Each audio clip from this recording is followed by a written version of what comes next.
Umuai village was alive with the whispers of market women and clanging of pestles before dawn. Tucked near the river, it was a place where everyone's business was public, and silence was seen either as a curse or a secret. Adaora was both. She didn't speak, not because she couldn't, but because she didn't need to. Her gaze was calm, too calm for a 23-year-old woman. She sold herbs at the corner of a market and lived with her aunt, Mamankem, a blunt widow who often muttered, "And they only which day too quiet. Our person we day see pass others." Every suitor that had come for Adaora had returned shaken. One even confessed to seeing his dead father in a dream the same night after proposing. Then came Chicken Nwokedi, the heir to the Nwokedi dynasty, a family that owned 4 buildings in Enugu, ran petrol stations, and once gifted a cow to a governor. Educated, refined, and arrogantly charming. He spotted Adaora one Harmattan morning while buying bitter leaf from her stand. "You won't smile?" he'd asked, flashing perfect teeth. She just looked at him. He returned the next day, then the day after, then every day. One evening, while fire would crackle behind them, he asked her to marry him. Her response was a slow nod. Just that. The wedding was held in the Nwokedi family compound, a mansion with lion statues at the gate and chandeliers that made visitors whisper, "So this is what money looks like." The crowd overflowed. A live band sang high life songs. Goats bleated from behind the cooking tents. But all eyes were on the bride who hadn't uttered a word. "Are you sure she's okay?" one auntie asked, fanning herself. "She's just shy," Chika replied, his eyes never leaving her face. "Shy-ku? She day act like Mummy Water We Forget voice," someone muttered. Madame Nwakego, Chika's mother, watched Adaora like a hawk. A tall, regal woman who wore lace-like armor and wielded gossip like a sword. She leaned toward her sister and whispered, "See this village girl? This one no go last here. She too dull." During the cake cutting, the MC handed the MIC to Adaora. "Say something to your husband, our beautiful bride." Silence. Just one word.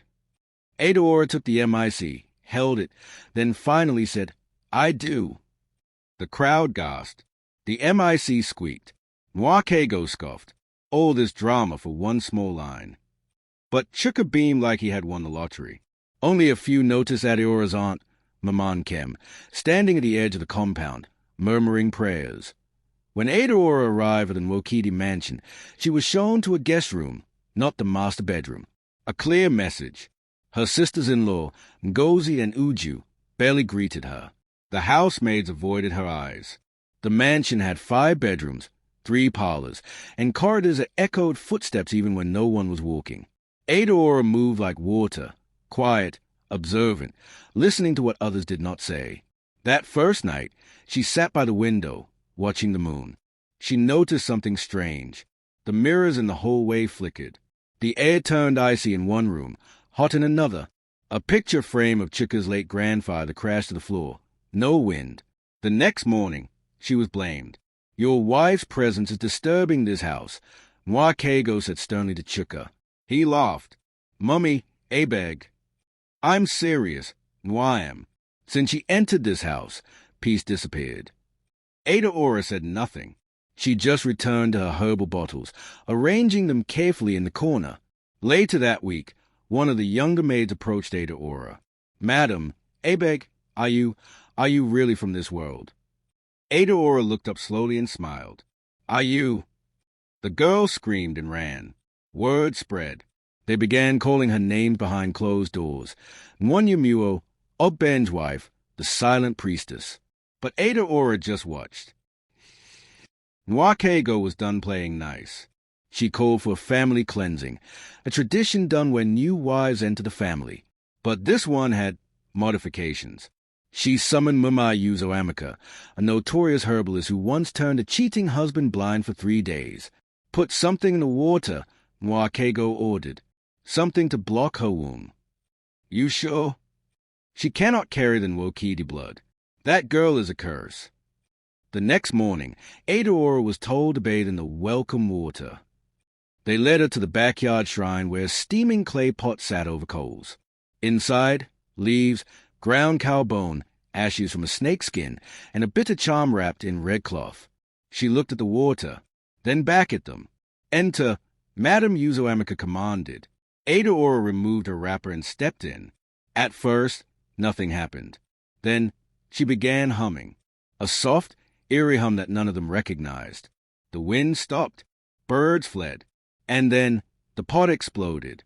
Boom! Hot water splashed. The herbs burst into flame.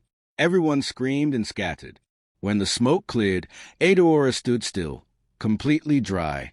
What did you do?" Yuzoamika stammered. Adaora turned to her, and for the first time, she spoke clearly. "I only accepted your welcome."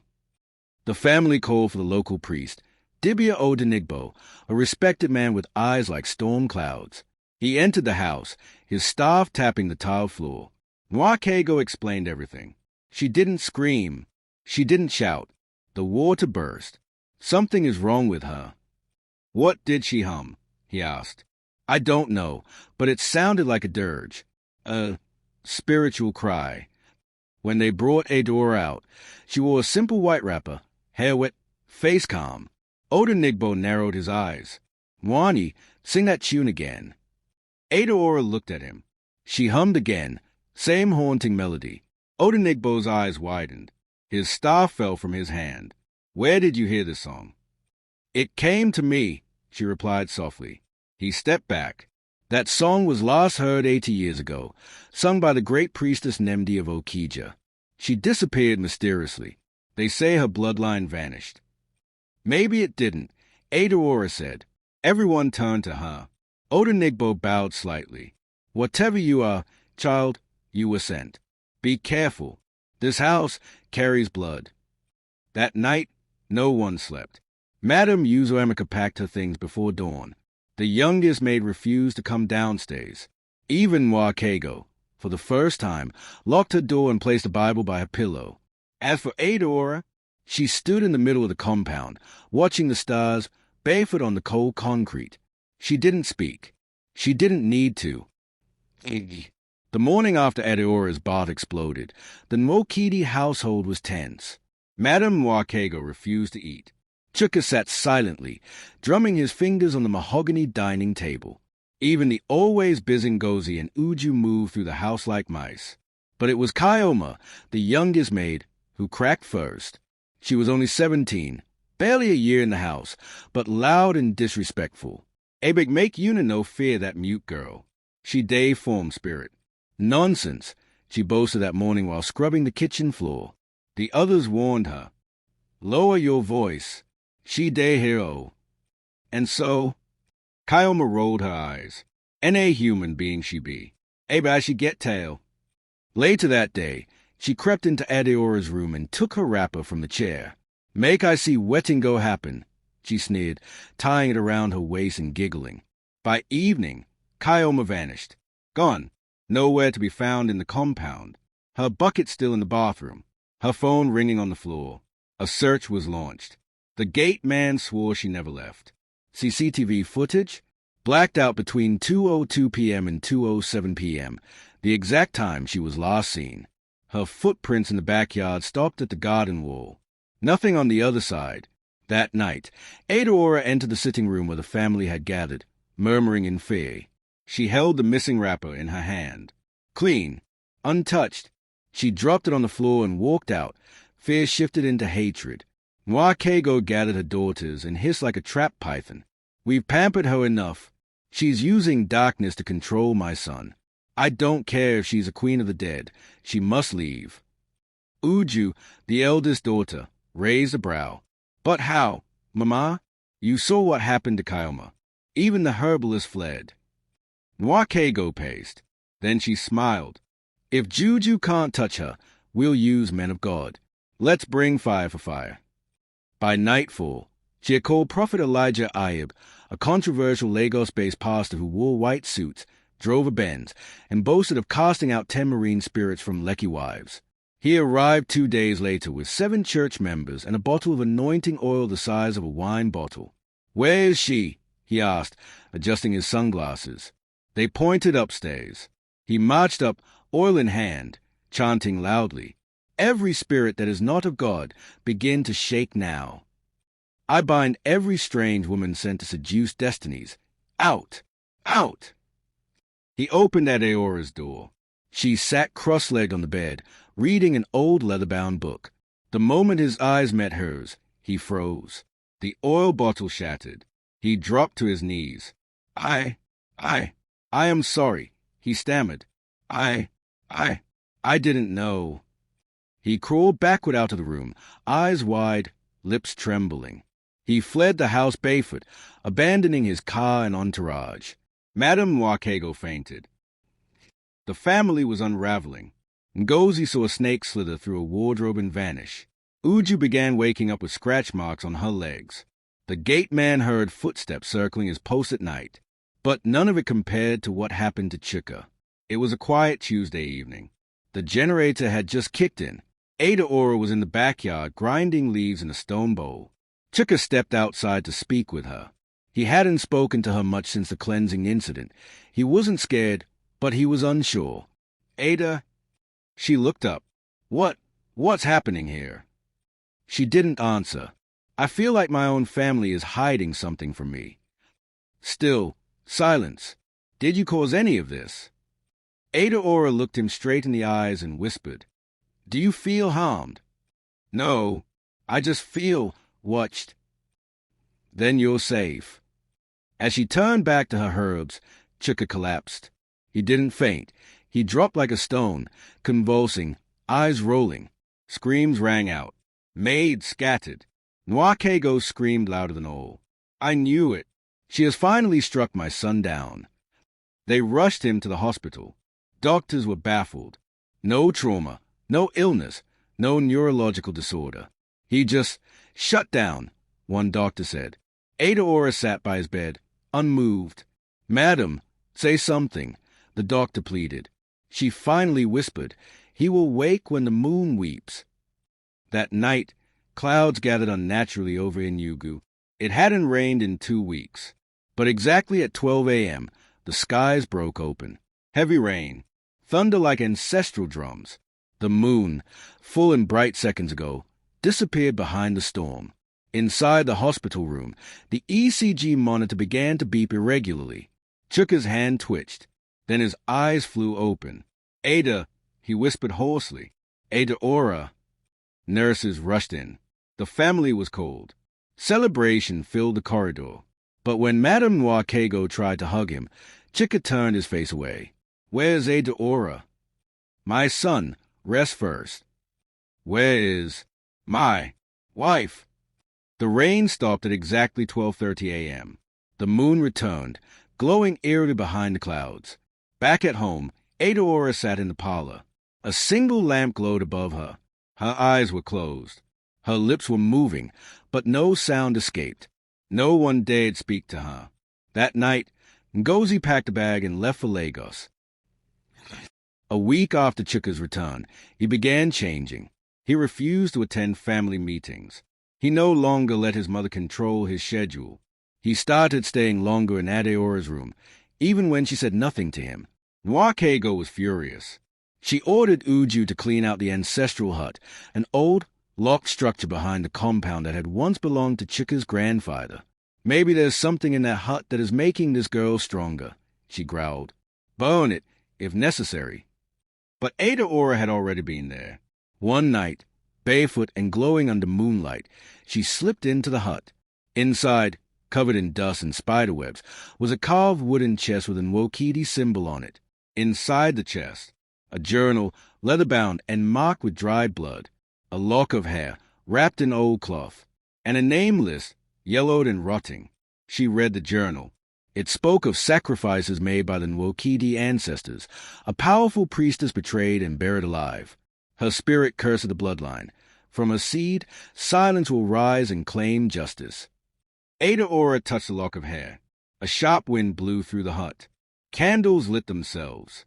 And on the wall, her own name appeared beneath the last entry in the list. Adaora Nemdi. She closed the book and whispered, It has begun. Ever since Adaora opened the ancestral chest, strange things began happening, stranger than before. It started subtly. The family parrot, which had never spoken in years, began chanting Adaora's name at odd hours. The gardener claimed he saw her standing outside at 3 a.m., barefoot and unmoving, but her room door was locked from the inside. The house dog, Tiger, barked uncontrollably whenever she passed. Then one day, he whimpered, ran into the bush, and never returned. But it was Ngozi, Chika's sister, who brought back the most chilling tale. After running to Lagos, she stayed in a friend's house. One night she woke up gasping, soaked in sweat. Standing in the corner of her room was a woman in white, with glowing eyes and long wet hair. No sound, just presence. Then the woman spoke, without moving her lips. "You have borrowed time, Ngozi." Ngozi screamed, grabbed a phone, and tried to call home, but her screen showed. Calling, Adaora Nemdi.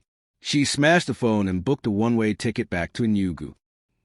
Back at the mansion, panic was spreading like wildfire. Uju found dead birds at her window. The kitchen appliances sparked without explanation. Bibles went missing and reappeared burnt at the edges. Nwakego, desperate, summoned her old prayer group. They held a vigil in the compound, prayed, sang, and anointed every doorknob. Then she made her boldest move yet. She ordered Adaora to leave the house. "You can go to a hotel until things calm down," she said, tight-lipped. "I live here," Adaora replied. "Not anymore. I am the mother of this house." Chika tried to intervene, but Adaora raised her hand. "It's fine," she whispered. She packed a small bag and walked out without drama. But that night, nobody in the house slept. Everyone had the same dream. Adaora stood in their bedrooms, silently watching. Her eyes glowed.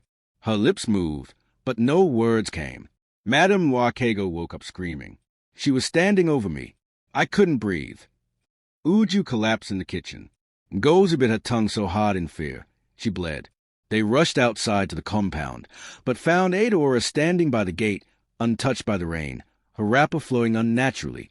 She looked at them and smiled at it rain the next day. Or at least, it tried to. Dark clouds formed. Thunder cracked. Then, as fat drops of rain began to fall, they froze mid-air. Not stopped, as in delayed. Frozen in place, like suspended crystals. Maid screamed. Uju fainted. Nwakego clutched her chest. In the middle of the courtyard stood Adaora, back in the compound without opening the gate. She raised her hand and whispered, "You will all speak truth today." The rain fell. Hard. Cleansing. But inside the parlor, the family was struck with a force stronger than guilt. One by one, confessions poured. Ngozi admitted to burying a charm under Adaora's bed. Uju revealed they had swapped Adaora's fertility herbs with poisoned ones. The family priest confessed to taking bribes to perform fake rituals. Nwakego was silent. Adaora turned to her. "Speak." The old woman trembled. I only did what I thought was best for my son." "No," Adaora interrupted, voice calm but sharp. "You did what your mother did, what your grandmother did. But the blood cries now." The ancestral clock in the hallway shattered. Lightning struck the compound tree. No one moved. That evening, the house was so quiet you could hear hearts beating. Chika stood in the corridor, pale and trembling. For the first time, he saw his family, not as relatives, but as strangers. In the parlor, Nwakego called a private meeting. "We need to cast her out," she whispered to her daughters. "We already tried," Ngozi replied, still shaking. "Then we must beg her." They toned, and found Adaora already in the room. "You still don't understand," she said. "I was not sent here to marry your son. I was sent here to finish what was started before I was born." Nwakego stood. "You are not one of us." Adaora walked toward her. The room darkened. Her eyes turned gray. Everyone gasped. Wind howled, though the windows were closed. "You mocked silence," Adaora whispered. "Now hear it scream." Suddenly, a loud wailing erupted, not from her, but from within everyone in the room. Ngozi clutched her head. Uju screamed. Nwakego collapsed to her knees, blood running from her nose. Only Chika stood untouched. Adaora's eyes returned to normal. "I did not curse you," she said. "You've been living under your own curse." I only unwrapped it." She turned and left the room, leaving behind a silence louder than thunder. The next day, the ground cracked behind the compound. Literally, a thin line formed behind the garden, revealing a hidden staircase under the soil. Noir Kago's legs buckled when she saw it. "Not again," she whispered. Years ago, her own mother had warned her never to disturb that place. It was sealed after a betrayal ritual, meant to trap a dangerous priestess who had defied the Nwokedi men. But now, it had awakened. Adaora entered the shrine alone. Cobwebs hung like curtains. Bones littered the corners. Candles lit themselves as she stepped through. In the center stood an altar. Upon it, a carved image of Priestess Nemdi. Her grandmother. Adaora knelt. "I've carried your silence. Now let me return your voice." The shrine trembled. A voice filled the chamber, not in sound, but memory. A flash of images, screams, fire, betrayal. Then calm. Adaora stood up, eyes glowing once more. Outside, Noir Kago stood watching. Tears ran down her cheeks. "I betrayed her," she whispered to no one. "I betrayed her for land, for pride. And now, her blood has come to reclaim the name." That night, the villagers heard drums, but no one was playing them. They said a woman in white was seen walking through the Nwokedi gate, and that the compound would never be the same again. Madame Noir Kago could feel it before she heard it, the silence, not peaceful silence, but the kind that carried a weight, the kind that hovered like a storm waiting to fall. She was alone in her bedroom, but the air around her trembled. Suddenly, a cold wind blew through her tightly locked windows. The mirrors fogged, and then a voice whispered, clear, powerful, and ancient, "Stand before the council." The walls rippled. The ceiling spun. Noir Kago tried to scream, but her voice froze. Her body lifted, not in the physical world, but into the realm of the ancestors. There, in a round chamber of red earth and flickering torches, stood the ancestral tribunal. Seated in the center was Priestess Nemdi, her face glowing, eyes white. Adaora stood beside her, no longer wearing her wrapper but a priestess robe, staff in hand. Noir Kago dropped to her knees. "Please, I didn't mean harm." "You silenced truth," Priestess Nemdi said. "You buried justice with your bare hands." "I was afraid. I didn't want the curse to return." "You never broke the curse," Adaora said. "You pass it on." "Have mercy." Silence. The tribunal chorused. Then it came, the sentence. "Your voice will be taken. Not forever, just long enough for you to understand what you mocked." Noir Kago screamed. But in the real world, she woke up in bed, gasping silently. No voice, no sound. Her tongue moved. No words came.